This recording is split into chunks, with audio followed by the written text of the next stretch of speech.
আমি আমি শুনো, এই মেয়েটার জ্বালা কি হয়েছে? দুঃখকে বলো আমাকে এক কাপ চা দিতে, আমার মাথা ব্যথা করে। আচ্ছা দাঁড়া বলতেছি, প্লিজ মা। আচ্ছা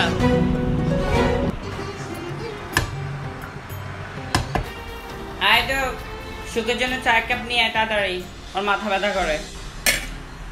আচ্ছা মা, ও তো বানায় নিতে পারে, তো বসিয়ে আছে মা, আমার অনেক কাজ আছে, আমি রান্না করব। কি বলছ? তোর সাথে তুই ওর তুলনা দিচ্ছ? তুই জানাস ও আমার পেটের মেয়ে। না মা, আমি এভাবে বলতে চাইনি। তুই সৎ মেয়ে হয়েছে দেখি কি তুই ওকে একটা চা দিতে পারবি না? তুমি মাইন্ডে নিছো, আমার দেরি হয়ে যাচ্ছে মা, আমার সামান্য রান্না তো দেরি হয়ে যাবে। তোর বাবার আমি আজকে ফোন দিব, হবে তুমি জানো আমার কোচিং আছে। প্লিজ মা, বাবাকে ফোন দিও না তুমি, বাবাকে এগুলো জানো, বাবা টেনশন করে, উনি আমাদের জন্য বিদেশে কষ্ট করে। মা খবরদার, তুই আমাকে মা মা বলে কথা বলবি না, আমি তোর মা না। তুই আমার মেয়েকে একটা চা বানিয়ে দিতে বলছিস, তুই সেটা শুনতে রাজি আস নাই।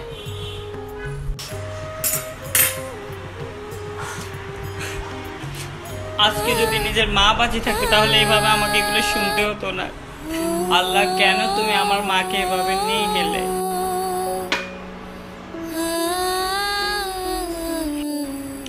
আসো, এনে তো চা।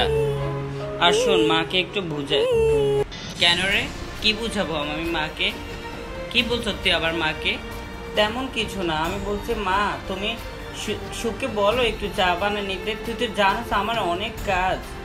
মা বল এই কথা মাইন্ডে নিছে, এখন বাবাকে ফোন দিয়ে জানাবে। তুই তো জানাস বাবা ওই দেশে অনেক কষ্ট করে। প্লিজ তুই মাকে একটু বুঝা। সুখ, তুই না বেশি করস। তুই আমার বড় বোন হয়েছে দিয়ে কি হয়েছে? তুই কেন আমার মাকে বারবার শুধু শুধু কষ্ট দে? আচ্ছা ঠিক আছে যা,